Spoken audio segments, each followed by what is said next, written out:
doit mettre sur pied et dans un état de droit, il y a une justice indépendante.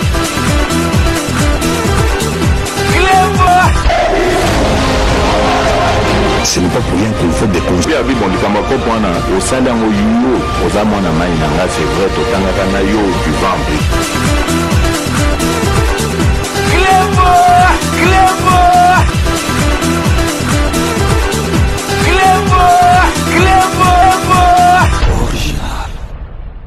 Salut et bienvenue sur Clébois Original. Merci de votre fidélité. 5 minutes avec César Ngadi. Tout le monde est d'accord et il en restera ainsi pendant très longtemps. 5 minutes à Lilo, Toko Lobela, Topesa réponse na militaire bomona ya M23 porte-parole na bango soki ngoma kombo na bayombe de opité soka zwaki yango wapi M23 donc boyebi a télémaki devant batou tout ça pour tout ça la publicité na bango te mais il faut tout répondre nan boyebi ke avant to banda émission na biso ya lelo to ko banda nanu na rendez-vous na biso oyo ya lobby parce que lelo tozali vendredi rendez-vous ya lobby lelo toza vendredi 9 rendez-vous ya lobby samedi 10 à partir de 12h rendez-vous ezali kaka moko pona ba congolais nyonso tout ozala congolais ya côté ya UDPS ezala ya MLC ozala ya UNC ozala soki ya parti politique nini makamba lobby etali parti politique te ozala combattant oyo boyoka na raté na combattant mususu makamba lobby etali makambo teke ya ba clan ya ba combattant ezali po na mboka ezali po na Congo parce que boyebi oyo ezali koleka na mboka na biso personne ayebi yango te. Vous êtes sans ignorer que na est mboka na biso ça ne va pas. Donc bazolinga kuboto la biso est wana parce que na est wana ba minéraux tonda kuna oyo monde entier ba enviaka Rwanda na sima M23 bomba naki liboso ba bandoro ndimate siko ebimina poisa que M23 ezali ya ba Rwandais pe bazali bango mokote bazali na communauté internationale bazali na Union européenne bazali na États-Unis d'Amérique siko yebani na makamunyo surtout ebimi na poisa moyen ba wanga nezate botalaka acte donc Union européenne et pesi mbongo ba millions na armée rwandaise pour basomba ba armée rwandaise ndenge na ezawana ba condamné ngo même na Nations Unies que Rwanda mtezo attaqué biso bino Union européenne bo pesa bango mbongo nyo surtout elakisi ke makambo robombe ezate to compter kaka na biso moko to compter na biso moko ndeka papa Tshisekedi na biso aloba papa na biso de reste mémoire que to se prendre en charge to compter lisusu te na Europe na Amérique to compter lisusu te na kanisi kutu to compter na biso mingi na Poutine bomoni yango pendant plus de 20 ans yango kuna est les arabiens parce que guerre on pourquoi ka ezana est ba ko ke na ba province parce que kuna biloko nyoso tout monde entier elingaka ezalaka kuna et puis boyebi ke na yebisa bino ke mutu akosilisa ka guerre wana ezalika ka fachi béton mutu mususu te bino mo bomona banda ba guerre wana bandi niveau automemi Kagame na komate bomona Kagame biloba donc les habitudes na été a komi ko loba komi ko zong saka ba réponse ko loba n'importe quoi ko ba réponse te donc a komi ko loba tango déjà komi ko se justifier les victoire na ya munene po na Congo donc vraiment lobby samedi biso nyoso tout ozala wana na marche pour na ko soutenir ba FARDC na biso o bazali ko sala vraiment ko bunda penza po na ko libérer mboka na biso boyebi ndé président de la République aloba ke soki tolingi to landa penante vraiment total penante ba patriote solo ezali kaka ba militaire parce que militaire akendaka na guerre alobi ka kei habité soki akozonga apesaka molimo na epo na mboka donc rendez-vous ezali lobby 10 décembre à partir à 12h na place de la Bastille ko memama wana ti na place de la République. Boyoka binomoko bande annonce au sport et salamaki qui n'a pas congolais donc ba membre ya parti politique en pouvoir UDPS qui représenté par Monsieur Chims, oyo azali président IDPS Île-de-France na bandeko misusu ya RCK, maman na biso la dame de fer azalaki wana. Rouf Mbutanganga pe ati la voix boyebi ke Rouf Mbutanganga micro d'or, la voix autorisée d'utilité publique azalaki pe wana. Boyoka oyo balobi po na message ya ko benga bino nyo surtout bozala lobby à partir de 12h na place de la Bastille. Restez connectés sur Reclé Bois Original, on revient tout de suite.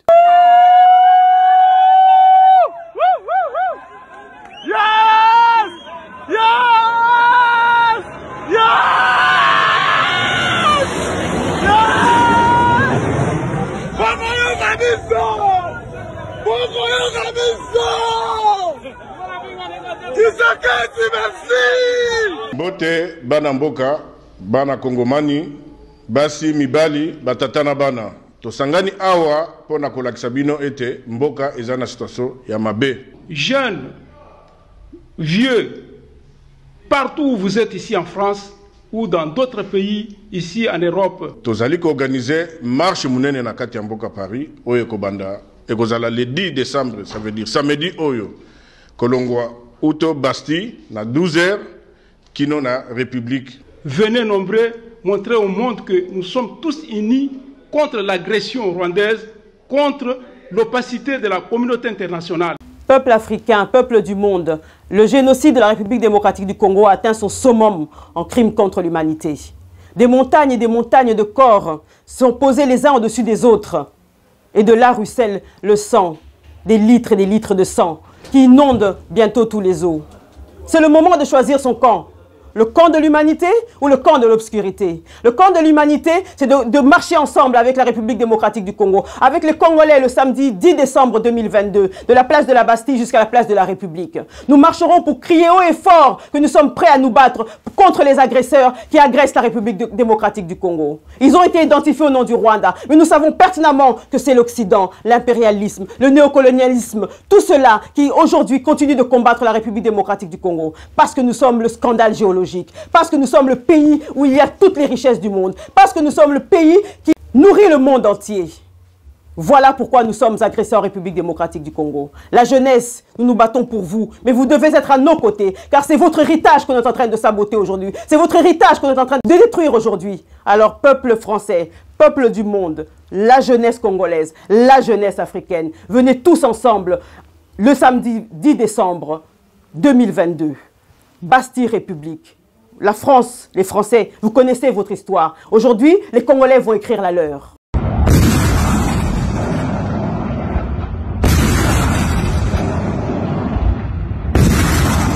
Gouvernement, béton à béton.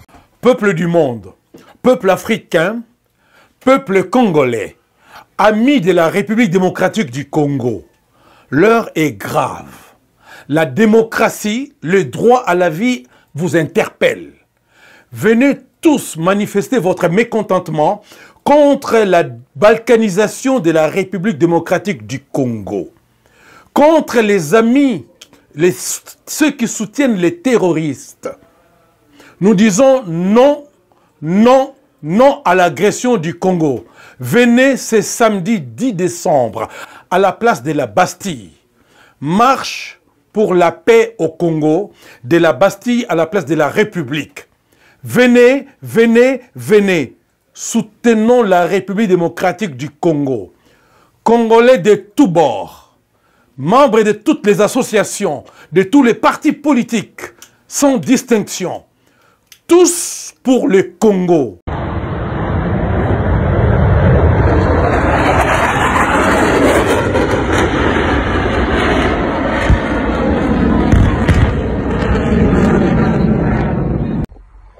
Très chers camarades, très chers compatriotes, me voici devant vous, moi, votre camarade Guigui Ngamaba.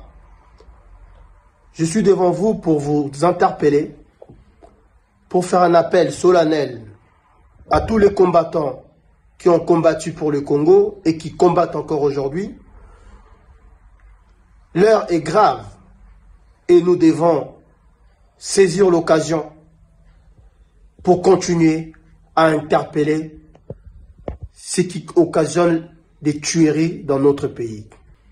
C'est pour ça, moi, votre frère, j'interpelle tous les leaders politiques de la diaspora, tous les leaders d'ici et d'ailleurs, tous ceux qui sont influents dans la communauté, dans le combat, en commençant par la DIAC United, d'être présents.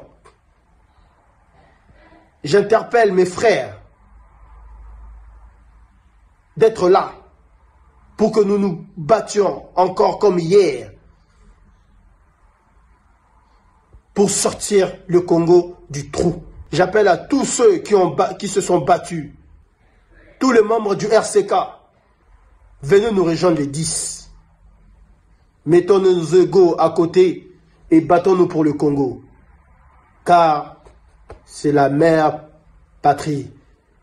Et c'est le seul héritage que nous allons léguer à nos enfants. Je vous remercie. À nous revoir le 10 décembre à la Bastille à 12 h précises.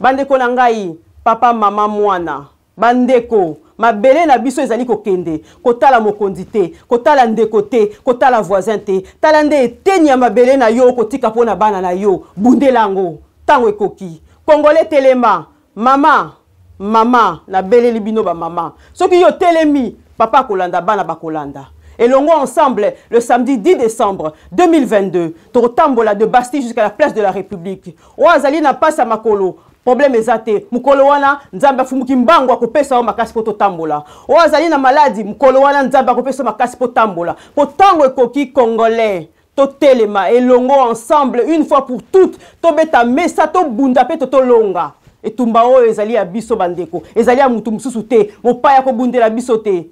Macron a bundela bisote. Azoya na mboka na biso pote aya ko lalisa président Félix pote makambu et continuer na ndenge bango balingeli. Mokili est changé. La vérité sort. La vérité sort de l'ombre. Peuple congolais, peuple africain, tous ensemble, le samedi 10 décembre 2022 à partir de midi. Ingeta, Ingeta, Ingeta.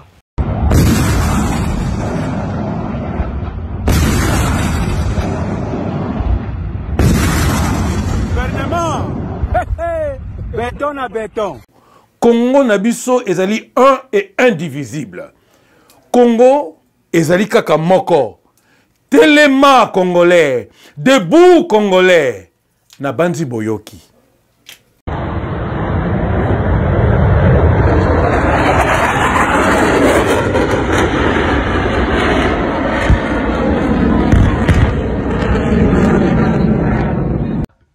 Ana mongo anawa kuchumembele nyende photo kene dimena ekoka ki Patrice Emery Lumumba le Chilakanda Komila Léopoldville au Malo conférence 4 table ronde matoto se dipanda dakisu aya no nya kumya sama lo le hende bakandavu kokunda kata vokala nemo dikilada kinde hauko kekenye la do ponjo la anja wotundu Shiakanda senaka ndoko to la Kenya kalande. Ndoto sena ndoko to Kenya langelo ka kisu. Et lorsque 62 ans après, nyoika kinde. Wamboto daka heyama. Et pourtant dikila dako na soko kakache anja utundu. Emonyo senga. Nyohembe nja samedi 10 décembre 2022 la 13h le place de la Bastille. Pololo place de la République là à Paris. Dachomenya njao tondone. Ngelo kalo mumba. Hauko kenye la cho ponjo. Ndoane wato daka. Pumbaka njao tondombe yone. Lumumba ki apôtre de la non-violence. De konangaka violence. Teko ki. Tikamu dambu shaka tada kinde nemu. Koko hayo koka. Okone. Anawa kuchu membele che. Wela ne la France. Noye samedi 10 décembre 2022, là où il y a 13h, rendez-vous, le place Kabasti, tant aucun de Kenda Polo, le place de la République. Dacho protester, Wato Dakao, Dato Ako, Anewakada Kelo Mombapo Powe One, Ambokoka. Le Saki Foulale nous, du Milatinu, Jean-Paul Kassin de JPK, le Mumbiste pur dire est vrai, je vous remercie beaucoup.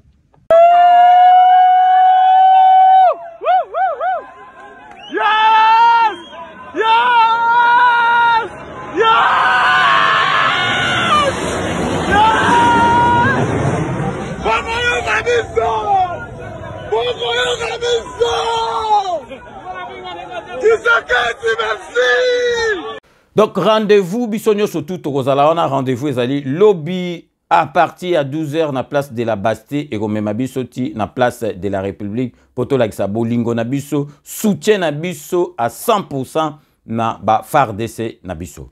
Émission na biso ya lelo ndenge na lobela gibino tout au début de mon intervention tozali ko zongisa réponse na M23 oyo ngoma ya lobby baza pré batika mandoki or ke liboso bandoko beta disco wana te parce que bakomi na suka aza pré batika ba mandoki mais a lobby tokosala tolitoza pré totika ba mandoki mais po tokende wapi.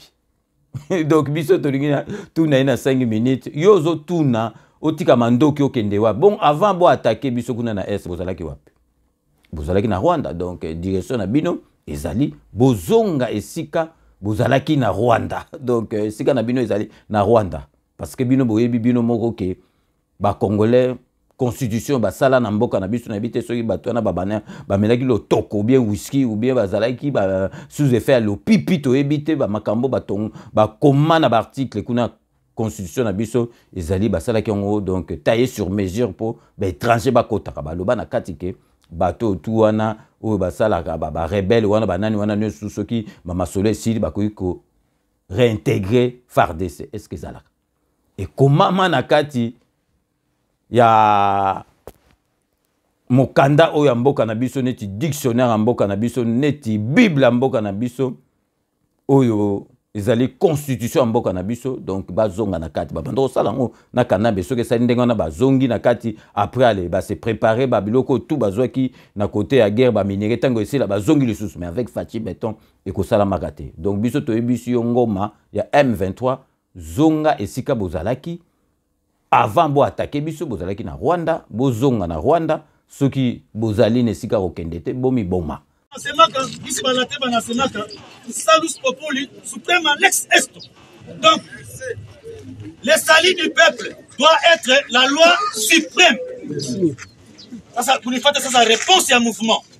Tu l'as dit que Barwa, il n'a pas dit qu'il Shabbat. Bat va assommer visuel, assomme à tout titre, mais va assommer wapi, chi. Tout n'a, tout n'a samani. Nous sommes prêts, nous les M23, de faire des désengagements. Donc, nous faisons milago, nous sommes prêts à terminer sa funga bitua. La sikizana. Tuko tayari kufunga milago. Tuko tayari kuende. Lakini nous allons aller où? Qu'on nous dise, nous irons où? Faire quoi? Tufatele mzuri. Tunaitia kuondoka. Mimi safunga yangu. Ndio hapa. Tayari tuko tayari. Tuko tayari. Lakini tutaacha eneo yetu tulikamata. Tutaacha kwa wanani? Tuachie FDLR. Hapana. Usinilipone kunifuati. Mtu akili ni unasema watu akili. Tutaacha eneo. Tuachie FDLR. Ikuwe huo banduku yetu. Hapana. Ndio maana tunasema tuko tayari kuondoka. Baba tunasema tuko tayari kuondoka. Lakini tuikale tufanye nini? Ndio tunasema na facilitateur. Nous avons appelé au facilitateur, au médiateur. Nous avons dit ceci. Kama batu mbili biko na gombana uwezi sikia mtu moya unaacha sikia mtu moya. Tu dois écouter tout le monde. Il faut qu'il y ait des sons de cloche. Tout le monde, tu dois écouter. Sois bien au président Meshimia Uhuru Kenyatta. Franchement, nous disons président Uhuru Kenyatta. Nous sommes prêts. Et au président Jean Lorenzo, que je respecte beaucoup. Majvel. On dit à Majvel. Kitamufiki ya hii kitu nasema. Yeye peka tajua kama mimi nasema nini. Mimi nasema hivi. Sisi nabo batusikilize. Hata hatukukuwa na Nairobi, mais tunapenda amani sana, tunatafuta amani, lakini gouvernement nasema hawezi ongea na sisi. Sasa mtu anasema hawezi ongea na sisi. Bulungola kutu bulu wana makambo bo ndoko sala avant na Kanambe ekoko salama na Félix Antoine Tshisekedi. Donc to marqué pause na biso ali boso to zali ko lakisa bino entrepreneur to epsaki bino to ko lakisa bino semeno mobimba entrepreneur oyo azali ko sala musala awa na ba mindele alingi suko bando sala musala na ye na mboka na biso pona assainissement. Donc to ko lakisa bino musala zo sala parce que azali ko ya na mboka ba konje ba fongolele maboko to zali ko lakisa bino entrepreneur Moïse Kama Mateta oyo azali vraiment congolais de souche o azali ko sala musala makasi awa alingi suko ala kisa musala o asali amemango na mboka. Donc restez connectés sur Clébois Original, on revient tout de suite. En fait, awa Toloba, parlons de salon les awa congrès de maires, salon de maires finiront naza partenaire officiel na bango. Donc nga naza moto naza na kati ya domaine ya assainissement et assainissement hasard afungwana mingi na kati assainissement nous avons le nettoyage, kati assainissement toza na tri de déchets. Kati assainissement, tout un nettoyage, tout le voirie, tout est en kati. Donc là-dedans, biso toza na monde à pointe kati assainissement. Donc tant bailler, il faut vivre. Bien vivre na bango et salon, ils ont maboko nanga. Donc pour bon na nyo so pas boleki ba propriété nyo sezali et na maboko nanga. Et na kati, na bien assainissement est énorme. Donc on a saigné tous les coins qu'il faut pour vivre kitoko. Et je suis leur partenaire, ça fait des années. C'est costaud parce que, oui, c'est costaud. Tous les Congolais, Congolais. Nous avons déjà une base où il y a un Congolais, quand il vient ici, tous ont l'intelligence déjà. Arrivé ici, on s'est professionnalisé. Na Katia Misalango, où il y a tous parmi l'élite. Parce que ce n'est pas donné une entreprise congolaise, tout bien congolaise, parce que naza congolais et j'ai mes chefs congolais, bien que tout ça est bien dans le système, pour tout tenir. Donc c'est le travail. Les résultats, il y a Moussala. Savoir-faire, il y a un sommet pour batouana basanga confiance. Les locaux ya bango babengi compagnie à Mundelete, babengi compagnie à congolais, au yazali à la hauteur. Moussala, oui, ça fait longtemps, c'est un grand travail. Hein?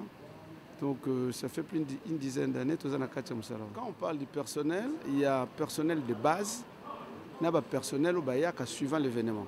Parce que là, on est dans l'événementiel. L'événementiel, il y a 130, 150 salariés en Balamoko.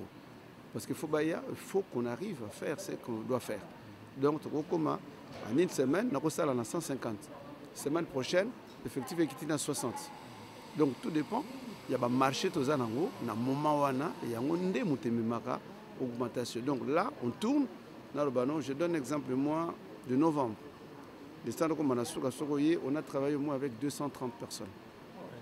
Donc ça, voilà. Donc tu es aussi là, tu es une soixantaine, où il y a normalité.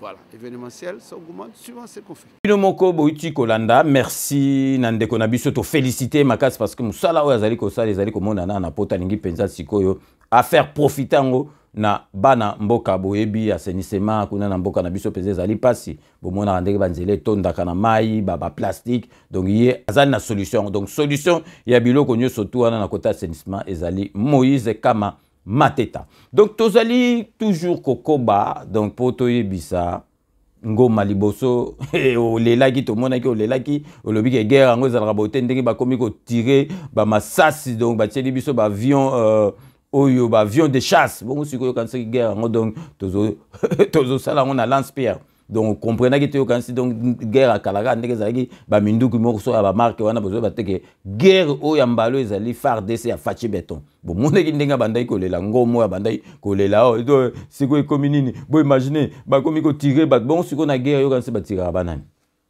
babomaka bato yokanisi babomaka bandeke ngoma babomaka bato donc yo ozali kokamwa ke guerre ekomaki sikoyo ezalaki nango neti ekomi sikoyo ya baavion de chasse.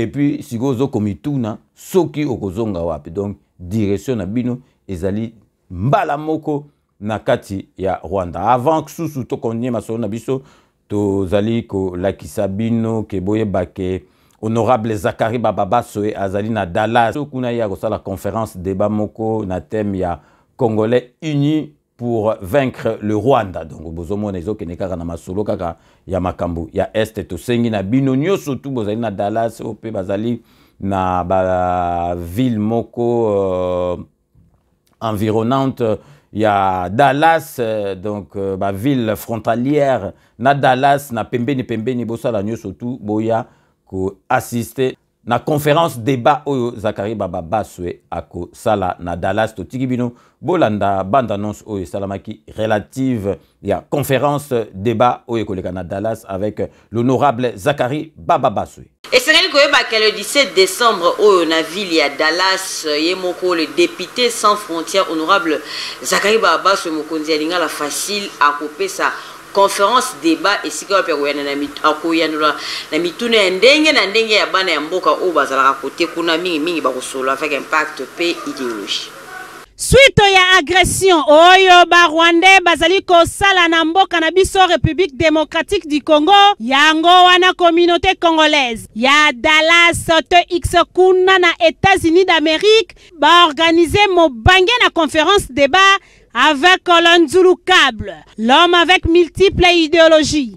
Le vieux Takinga, vrai Congolais ya solo bakisela kaye patron ya lingala facile, honorable Zakari Bababasoe, oyo azali kotambola toujours na vision ya mokonzi ya mboka, po ete mboka na biso ezala kimia pe etambola ndenge bakonzi balobi. Temba ko exploiter, ezali Congolais unis pour vaincre le Rwanda. Topé Congolais, to sangana po na kolonga Rwanda. Bango balobi, Congolais nyonso oyo azali kuna na Dallas no États-Unis d'Amérique, mokolo ya samedi 17 décembre 2022, kozanga te yaka koyoka, conférence nenge koleka, po ete bo bakisa ba ide, mboka na biso etambola na kimia. L'Enzulu Câble, honorable Zakari Bababasoe, lokola simbi masolo oyo, ekozala kitoko mingi. Seke bien. Bino Morboto Landa, donc rendez-vous ezali na Dallas, ezali conférence de Kotokei, poto bete la kutu, donc M23 oyo ngoma zo sekisangana kombo na ngoma na ebite soka zwango wapi, donc solution tozoli ngoma bozo ka patia pata bozonge place bovanda kuna na Rwanda parce que na Congo na biso bokuki ko yakate bokuki pe jamais ko réintégrer FARDC ndenge bobandai ko sala kala. Donc lelo tozali kokoba tolingi to la kisabino likamoko epesi biso mawana pasi na motema. Bato yotolobaka misusu oyo bazali pembeni ya président de la République bazo aider président de la République te na yebite soki bazali na ba conseiller ou bien na yebite qu'est-ce qui se passe. Mais avant to kende na masolo wana toko marqué pause publicitaire ya ba partenaire na biso Kodia Simon, Sepela TV, Kitenge appartement, Wami service, salon de coiffure Nabiso El Binto Coiffure. Donc restez connectés sur Club Original, on revient tout de suite.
Codiasimo vous propose un crédit immobilier. Vous êtes du Congo ou de sa diaspora? Vous désirez devenir propriétaire en RDC et faire construire votre maison en toute quiétude? Obtenez votre crédit, puis commencez son remboursement uniquement dès la livraison de votre maison. À la Cité Kimia, nos maisons seront toutes construites aux normes internationales. Située à seulement 25 minutes de l'aéroport de Njili, 10 minutes de Safari Beach, au cœur de cette cité moderne, vous y trouverez aussi un centre commercial avec plusieurs commerces de proximité. Nos bureaux sont situés au 173 avenue Mutombokachi, dans la commune de La Gombe, référence rond-point Forescom. Venez dès à présent réserver votre lot dans ce nouveau havre de paix à Maluku, ce nouvel Eldorado au Congo. Codiasimo, la meilleure adresse pour construire la vôtre. Kilelo, qui t'apparte, pichu qui t'engue. Tu as opé un appartement dans la poto. Solution mon ami. Aux ana posa ya salle à concert, salle ya mariage, pichu qui t'engue appartement. Au salle location à restaurant, ou benga qui t'apparte, pichu qui t'engue appartement. Aux ana posa ya événement, au défilé de mode, au ba mama baroya réunion, au sokinini. Pichu Kitenge appartement qui t'apparte. Aux a besoin de louer terrain. Oh, n'a pas de tabanangai, na nenga poto, zone industrielle. Qui t'apparte, Pichu Kitenge appartement. Oh, lingi o fungola, oh, babiro. Qui t'apparte, Pichu Kitenge appartement. Numéro à téléphone 0033 75 14 32 126. Benga na qui t'apparte, Pichu Kitenge appartement. Au lieu que ça la achat et lupangu na poto ozana Kisasa ozana Ngola Pichu Kitenge ba Kitenge ba ebele me wana qui t'apparte. Check.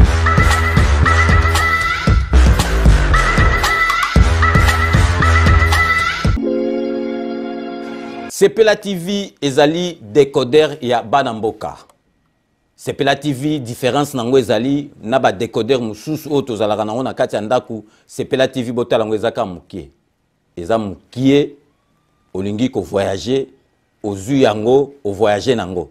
Parce que ba décodeur o biso tozalaka nango evandika na ndaku mais Sepela TV déjà eza mukie botala ozu o koltia ngo na poche na kosi na poche à veste o voyager o memi yango partout dans le monde ici au Kende. Donc on a besoin il y a câble HDMI, courant na internet. Internet est comme partout, courant est partout. Donc il y a plus de 500 chaînes surtout à Kitoko. Bilengi ba choix ya congolais kaka mutaoye bango. Donc congolais kaka mutaye bien. Congolais kaka mutaoye ba elengi nini yo kaka. Donc congolais kaka mutaye bien. Donc c'est Sepela TV ça ya bana mboka bozwa abonnement nango okozwa ngo ya ne mobimba okozwa ngo pe par mois obengi bango na ba numéro na bango bozali komona donc Sepela TV ezali décodeur ya yo ya ngai donc ezali ya étranger te ezali ya bana mboka avec Sepela TV tout le monde est d'accord et il en restera ainsi pendant très longtemps. Bienvenue dans le monde de Sepela TV. Sepela TV est le décodeur qui vous permet de suivre les chaînes du Congo en direct de la diaspora. Wami Business, votre agence de fret maritime et aérienne.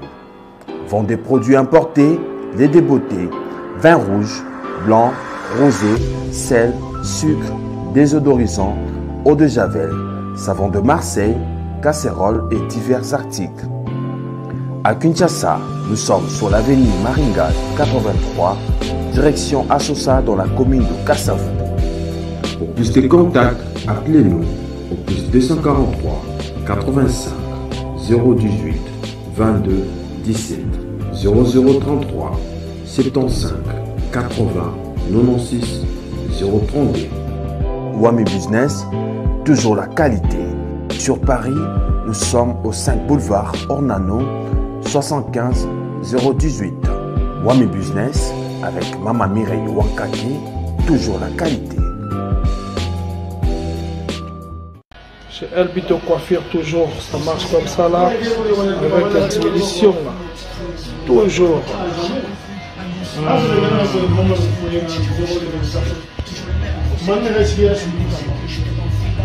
Salon number one, chez Elbito Coiffure. Il coiffe avec sourire, il coiffe avec noblesse. Chez Elbito Coiffure.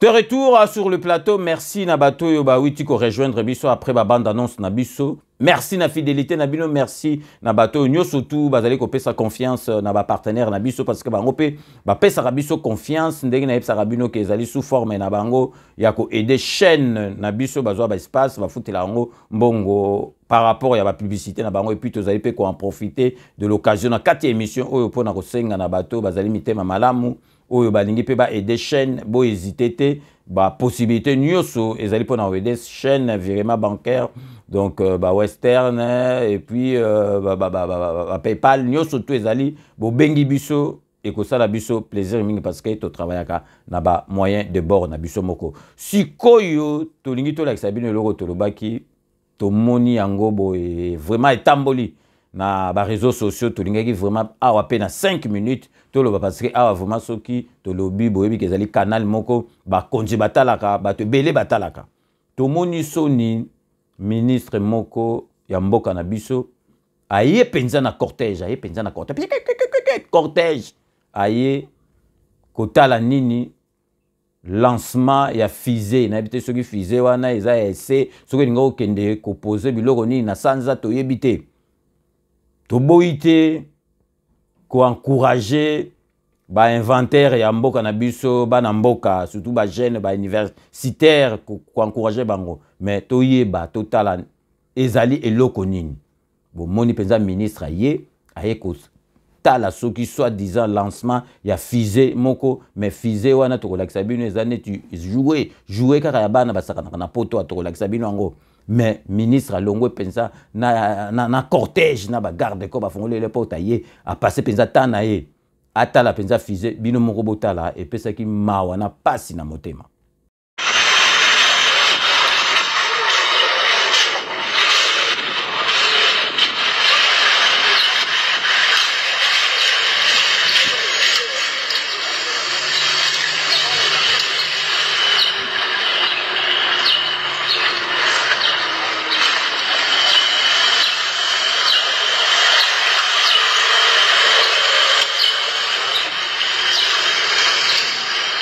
ministre de la recherche scientifique, directeur de cabinet naïe, DG le centre de télécommunication.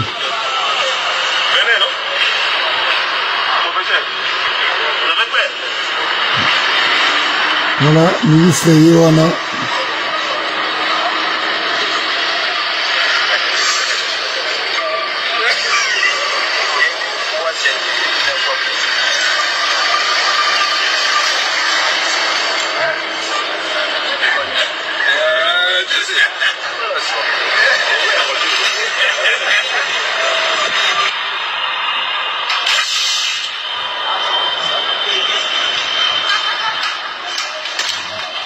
Voilà.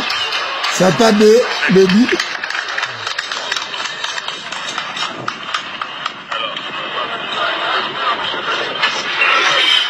maintenant, faudrait que les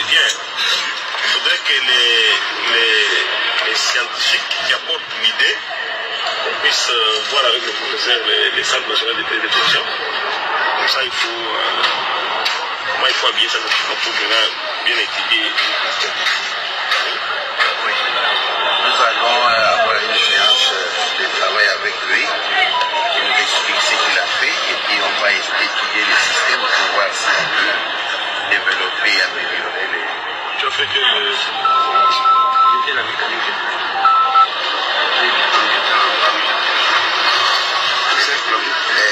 Alors, donc, ce qu'il faut le rassurer déjà, c'est que moi je vous demande qu'il soit engagé au CNT. Il sera engagé, il sera parmi vos agents. Comme ça, vous allez pouvoir engager l'idée pour donner ça à un corps scientifique. Donc, il faut aller voir les DG de CNT, Centre national de télévision. Comme ça, ils vont pouvoir prendre la chose. Ça, on va habiller ça. Clever! It's on green. Really? Yeah. Work. Getting ready for the launch of the Titan Blast, a 7-foot rocket that goes 100 feet in the air. Okay, we're ready for launch, Captain. I'll take you. I'll let you do it. Hang on. Now? Nope. Ready? Okay.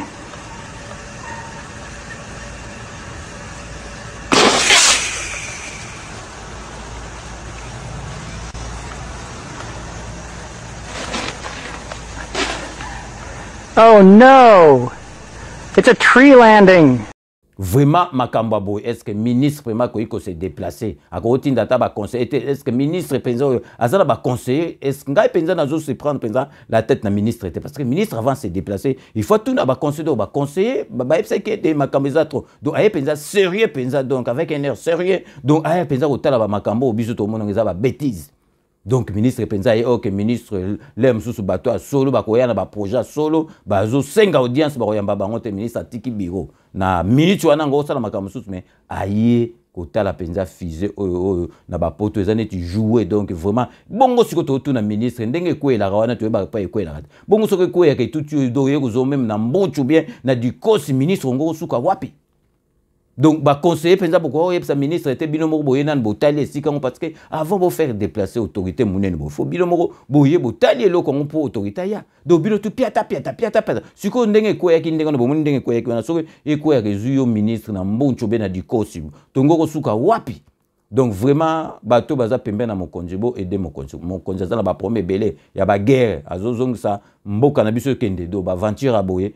Bino moko bozo pesa accès na bandoki ya Congo na ba journaliste ya haine ba koma ko seka biso makamba boye ko sala makate jamais ministre ko bima na ba biloko moko ezanga tina boye ezali vraiment passé na motema. Ah to komi presque à la fin ya émission na biso mais na tenaki vraiment na suka émission oyo na solola na dossier moko oyo boyebi ke na milieu musical Towitaki Kobungisa, donc producteur au Mounene, ça vraiment makambe belé na musique congolaise, na kombo ya Kia Mwanga na Verkis, donc Mateta.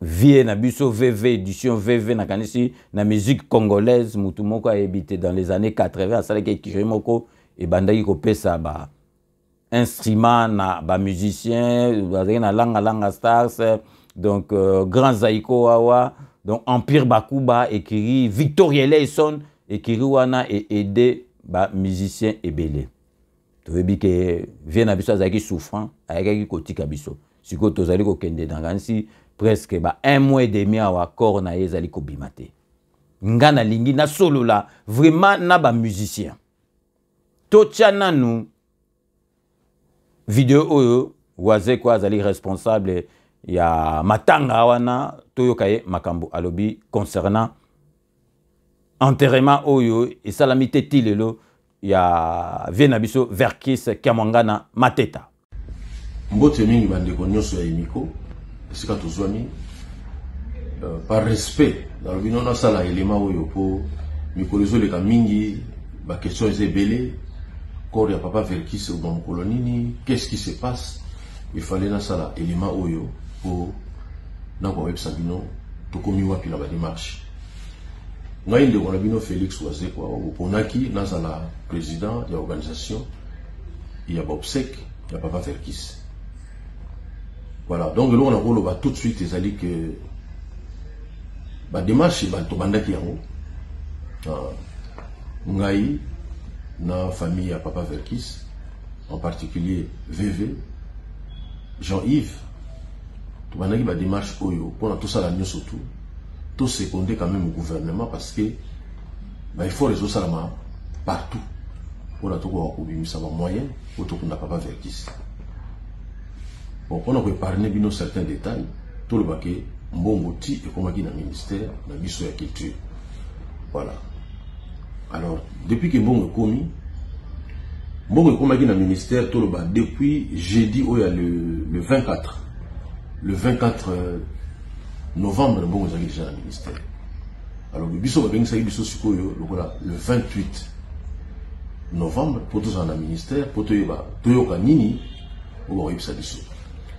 Na mukuse na ministère ba yipsi biso boye c'est vrai que mbongo ye mais bolo ba besoin na bino pour biso to ko sala ndenge bino biso neto utiliser mbongo biso to regarder mbongo vraiment moi na Verkis Jean-Yves Asilika Makasi a yipsi ministère soki ndenge wana kasi botika la kana mbongo biso to kende to kunda papa na ndenge na biso.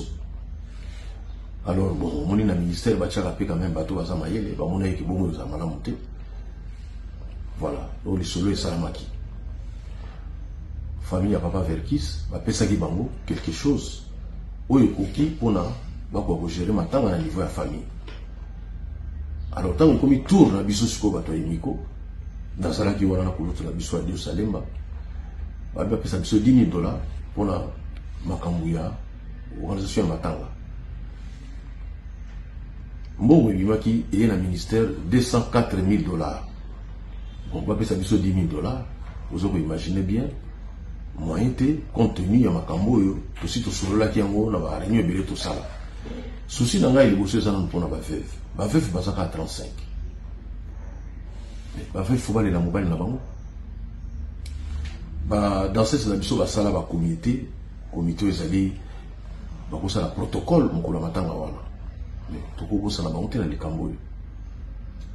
Ba artiste musicien batfo yeba yangoki ba misu bazana kosa ba beta na matanga wana ezate pona mama mbongo ezaki photo pesa bato et si ka moko espace va s'exprimer ba manifester ma wana bango donc à un moment on a la vidéo les bango ma remise sur les possibilités. Qu'est-ce qu'on peut faire avec $10,000? Surtout zuka ka clip oyo salami par ingénieur Corino na ba tamba on se te le ba sali soko zuna ba ndeko ba beta na poto. Ils ont dit 80 personnes vont participer à la clip. 80 personnes, même s'il faut quand ça va monter dans l'eau, sur le peu ça va monter dans $100, c'est déjà $8,000. Même sur le $50, et comme il va monter $4,000. Donc, dans mon coup, c'est bon, on a besoin d'aller mingi, parce que bande comme sous fallait pas poto 3 ou 4 musiciens, il fallait tout bien que ça va au poto. Ils ont sous possibilité. Il faut dire que bande comme sous dans Brazzaville, IMC, nous sommes faire au Kenya, nous sommes dans sous possibilité. Bref, na calcul n'est pas calcul biso to salaki 10 000 $, en tout cas, ils ont moqué, yamona na boya qui peut ko mbongo wana. Donc moi on a lelo et ça toujours le ministère. Voilà. Donc Mongo et Sali 204 000 $ à niveau du ministère, biso photo soit 10 000 $. On a qui to rozo mbongo a boité. Pourquoi vous avez makambo ils ont bloqué. Même VV Jean-Yves moi on a fait qui ça dit bozo mbongo on a. Parce que mon c'est insignifiant. Il faut te bango imiko. Vous avez papa Verkis n'a zagi mon continent to responsable de notre président depuis Imisa til le na imiko. Papa Verkis a beaucoup fana imiko te. Il faut quand même que ce soit artiste et continue. Mais là on se continue avec ba moyen. Tout ce qu'on fait bande comme son hôpital pour l'année. Les monsieur peut ba moyen ka ezangi. Donc et là on a risqué de ça imiko. Bon on amène la ministère va exceptionnel. Ba lobi que non ceux qui te boyent que 10 000 $, voilà, bah vous ça bon on a trésor public. Moi il n'a pas dit ça il va rouler. Ceux qui vous boyent bon oyo, to vous ils sont bon nion surtout la trésor public. Je pense que le raisonnement est bien en dehors voilà. Les alités qui ont le bagage que to vous sont bon oyo bah mais c'est pas boyé que ça. Non.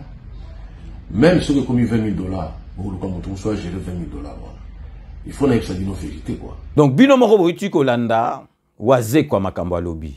Nga na lingi vraiment na faire raisonner ba congolais bisonyo surtout ba musicien na yebité ba musicien organisation ezalakate musicien kaka soko akufi l'état mutufa kundaye romona o asalela mboka ebele to boyite musicien na musicien pe na niveau akoki kosalela mboka ndenge tozomona bafali bazobima bazokende kobeta donc ezali mboka mutu ezomata. Tout le monde a maître Gims ndenge bazo kende donc ambassadeur ezali mboka mtezo mata mais sikoyo na mamaka mususu soki pe totali bien ba musicien mususu na babaka mususu soki lelo bolobi ke o musicien kaka sa ile mboka sikoyo ba tumusu basala wana tango azo sala musique azo sala nde musique congolaise azo sala pas famille na ye moko donc mututu akomaka na saleli mboka ebele o sala mboka bongo sikoyo neti ba instituteur ba professeur donc en général ba fonctionnaire en mboka na biso siko soki ba kufi mais pourquoi ba kundara bango te donc et comment kaka ba musicien il faut ba kunda bango bon OK ba musicien musique nazo sabino musique eleki na drogue na mbongo mais ba musicien bazo organiser te combien de fois basali ba biloko imiko basali suna o moko ezaki Blaise Boula zali na kati bo yokani ezalité or ba musicien soki bozali vraiment bo yokana bino moko bozo sala ba makambo na bino mboka ekoki ko rendre hommage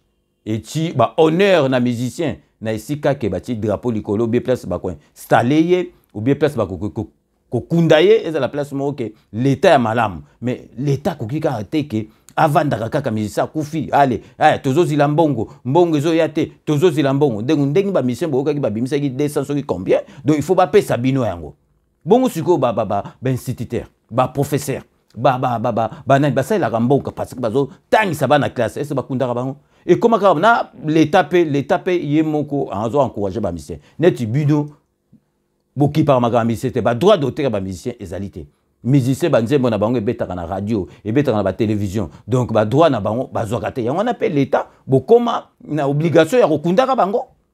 Parce que musicien oleka na TV ba beti nzembone donc na ba émission ba télévision nyoso te o mon invité musicien ba invité bazo s'inviter bango moko oyo futi mbongo na oyo mtomemi donc nzembo ezoko sa mbongo ya redevance na kati ya télé yozo ya suna mbongo donc il faut tout luka l'état organiser na makambo ba musicien pour ba musicien batika ba makambo oyo bakundi to komona tango musicien azali azolakisa biso bilamba azolakisa biso ba voiture ngana za na mbongo tango akufa ekomi l'état kundai o asaleli mbongo tango ozolata ba bilamba na tango ozosa la l'état te parce que bo futa ba taxe te ozosa la famille na yo na yo moko mais to boyi te ke ba makambo na bino ezabis botana makambo ya Verkis ki amongana podite mune net Verkis ki amongana banzembo ya ba Victoria ya ba lang ça c'est ba empire ba kuba na ba ni ti lelo ebetaka donc bino boko yebisa biso ke Verkis kamangana penza donc famille na yeboza na mbongo te po bokunda penza bo rendre penza ba musicien bino moko Verkis kamangana sali penza mboka to boite mais sali tout d'abord ba musicien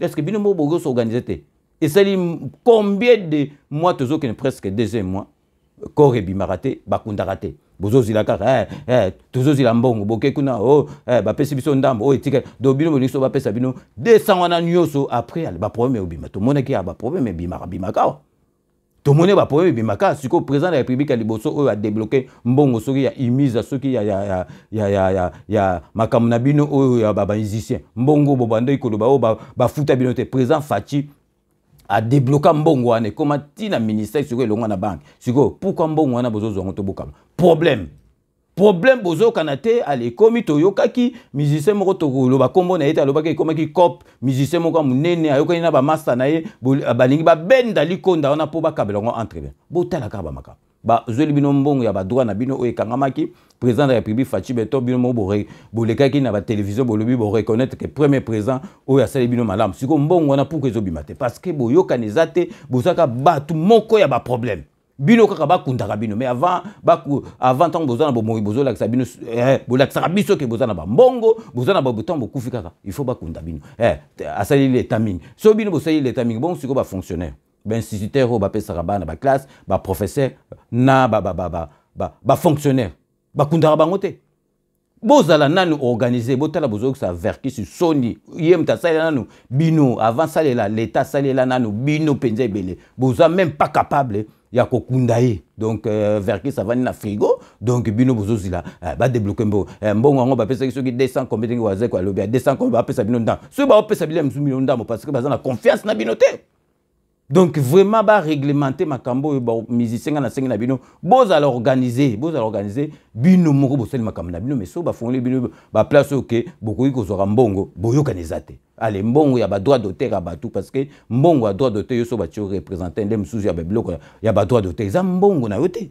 ezali mbongo ya musicien ozwi mbongo ya droit d'auteur ya bato ozwi olie yango est ce que eza normal donc bozomona ke bamusicien bazali te tomonaka bajohnny hallyday bakufa awa est ce que l'état moto akonde l'état tie honneur asali donc deuil moko national parce que aza musicien monene mais bino koma kaka tosalelaki l'état tosalaki ni est ce bino mpenza bofutaka bataxe bosiko verkis mpenza donc musicien asalela bino nini boza même pas capable bino moko par l'état bokunda verkis mais bozokoswanaka bozoswana so bapesa bino mbongo na tele mosusu bazotimbake boza bato moko baproblème musique eleki drogue musique ezali donc ndenge eza wana okufi bana no bakoko no bakokolo no bazolia mbongo mais bino bamusicien bavante ntango boza en vie boza na bambongo ntango bokokufa boza na eloko te bozozalaka l'état kunda bino ya wana ngana ndenge nabeta se te mpo tosilisa makambo parce que ezali mawa na mpasi na motema verkis toboyi te verkis azali mutu munene oyo mpe asalela mboka mais avant to asalelaki musique congolaise pourquoi bino moko boza capable te ya kokunda ye bozali kozela verkis avandi na frigo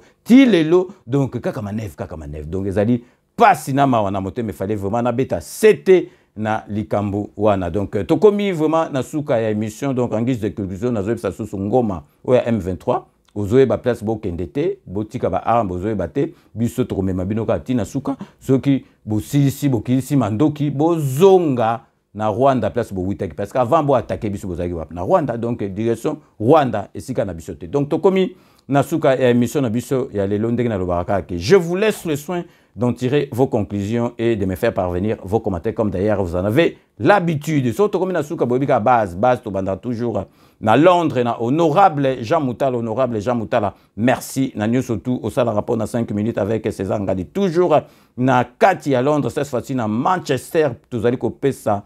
Guy Michaud, moi ancien combattant Guy Michaud, donc petit frère propre, merci. Nanyo surtout au sala rapport dans 5 minutes avec César Ngadi toujours na Kati à Londres tous allez copier ça. Jano Matundu, merci. Nanyo surtout au sala rapport dans 5 minutes avec César Ngadi. Marie à la beauté naturelle, merci. Nanyo surtout au sala rapport dans 5 minutes avec César Ngadi na Kati à Londres. Toké Sigo Espagne pour na copier ça. Beloti Mavungu, vrai chéri Beloti Mavungu, merci. Nanyo surtout au sala rapport na 5 minutes avec César Ngadi Tokei na Kata Suède pour na copier ça.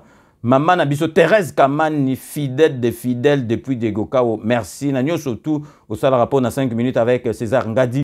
Tokei Sigo na Kata Belgique pour na copier ça. Poutou de Yalo la, merci. Nanyo surtout au sala rapport na 5 minutes avec César Ngadi Tokei na États-Unis d'Amérique na Washington pour na copier ça. Maman Songe Ambeli, merci. Nanyo surtout au sala rapport na 5 minutes avec César Ngadi Tokei à États-Unis d'Amérique na Canada pour na copier ça. Donc Fina Mokonji, la plus belle voix de Cléboa original Fina Mokonji. Merci. Nanyo surtout au sala rapport na 5 minutes avec César Ngatokei na côté administrateur pour nous repérer ça. Chai Mukenge Chai Wabalengela mon voisin Chai Mukenge Chai. Merci Nanyo surtout au sala rapport na 5 minutes avec César Ngadi Babi Kisinga. Merci Nanyo surtout au sala rapport na 5 minutes avec César Ngadi Jerry Mukuna. Merci Nanyo surtout au sala rapport na 5 minutes avec César Ngadi.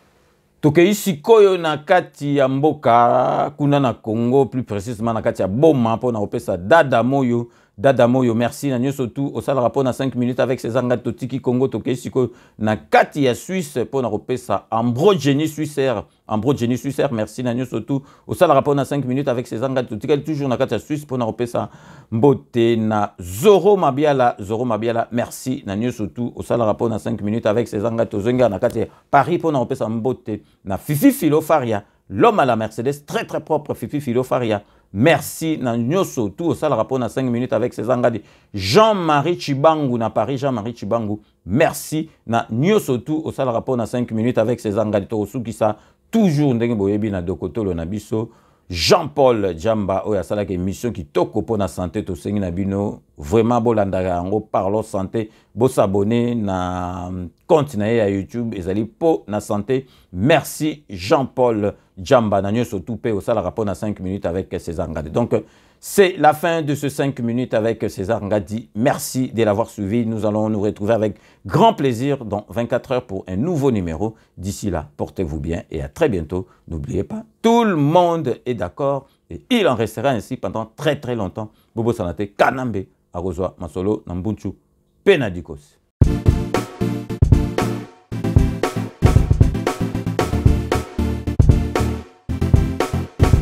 On doit mettre sur pied et mettre dans un état de droit et une justice indépendante.